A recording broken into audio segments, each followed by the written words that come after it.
facile. Je m'appelle Lionel Motch, j'habite à Liège. Maintenant, j'habite du côté de Oui.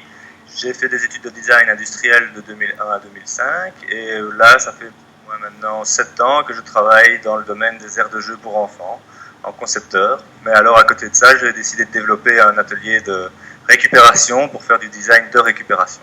Donc voilà où j'en suis aujourd'hui.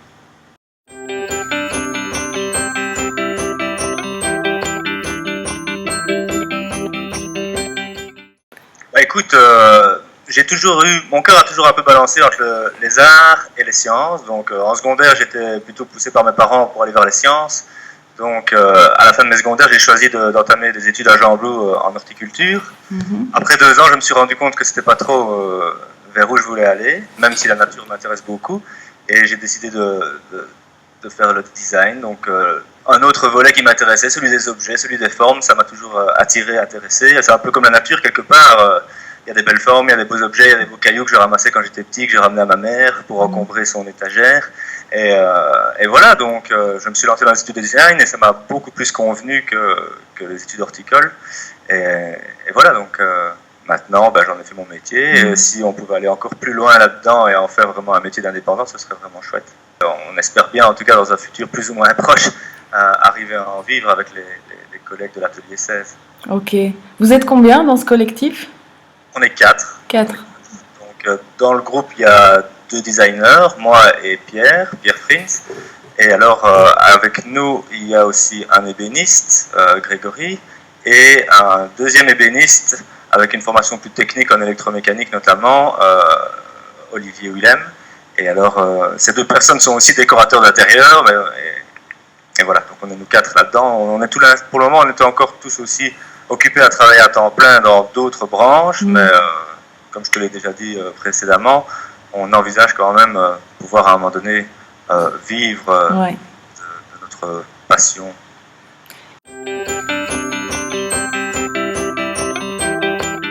Écoute, oui, alors je vais vous montrer un objet qui va être présenté à l'expo. Donc c'est un modèle de lampe en bois fait à partir de boîtes palettes récupérées.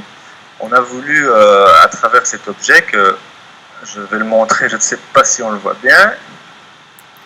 Oui, tu le vois bien super, voilà. Chouette, ouais. Cool. On t'entend plus du tout, mais la lampe est belle. Voilà, donc en gros, c'est une lampe qui s'assemble en fait sans vis, sans colle. Et alors l'abat-jour, ce qui est un peu l'originalité du concept, l'abat-jour est fabriqué à partir de catalogues de papier peint récupérés dans les magasins de papier peint. Tous les 6 mois, il faut savoir, ou tous les 6 mois, ou tous les ans selon les magasins, il faut savoir qu'ils jettent plus ou moins une 50aine ou une 60aine d'énormes catalogues de papier peint, de containers. Et nous, on a pris le pli de récupérer ceci et de proposer aux gens de pouvoir acheter un pied de lampe et de choisir dans un grand catalogue l'abat-jour qui leur convient. Et alors l'abat-jour, je vais essayer de le montrer, je vais déposer mon micro 2 secondes, je vais essayer de montrer comment ça fonctionne, si tu veux bien. Hop. Oui, bien sûr.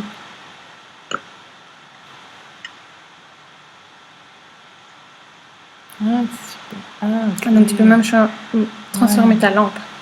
Ouais, ok.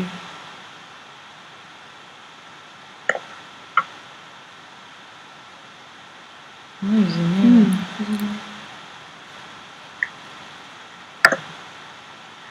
Donc voilà, tu vois que le modèle est assez simple quelque part, mais l'idée est intéressante parce que d'une part on n'utilise pas toutes les colles, les vis et tout ça, et d'autre part on laisse surtout le choix aux gens. Et c'est ce que je disais tout à l'heure, c'est que une fois que la personne se sent, pour moi, partie prenante du projet, de par le fait de choisir son abat-jour ou même de pouvoir le faire soi-même, parce que cet abat-jour-ci, une fois que tu l'enlèves, tu as un gabarit quelque part pour réaliser un autre abat-jour. Mais à ce moment-là, je veux dire, la personne prend vraiment parti pour son objet et quelque part le crée en même temps avec nous.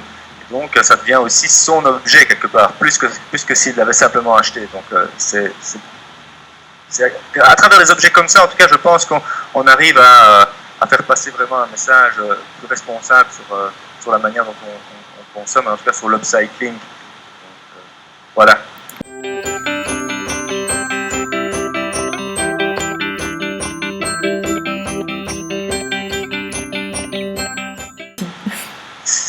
écoute, en tout cas, quand j'étais...